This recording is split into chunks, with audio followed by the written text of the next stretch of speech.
Hey everyone, it's Amanda from Crystal Coast Originals. Thank you so much for joining me today.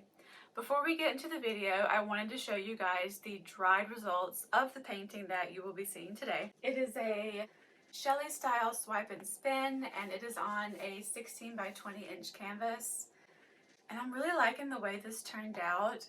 As most of you know, I love to do these swipe and spins, but I usually do them on more of a rectangular size canvas, like a 15 by 30 or a 12 by 24.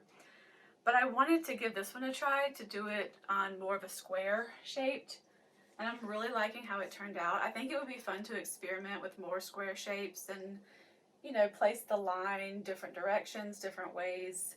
So I'm definitely going to be doing more of that in the future. I actually did this painting as part of a series, and I called it the Good Earth Frondescence series, where basically I was using a lot of greens, browns, a little bit of gold. And I have some other paintings that were part of the series. Here's one that's like my usual on my 15 by 30 inch. And I also did a Dutch pour as part of the series. I will show you guys this one.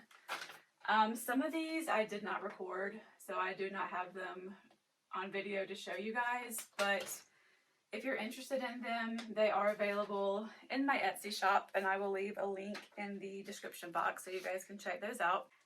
As usual, all the colors and formula that I use will be listed in the description box, so please don't forget to check that out. Thank you guys so much for watching.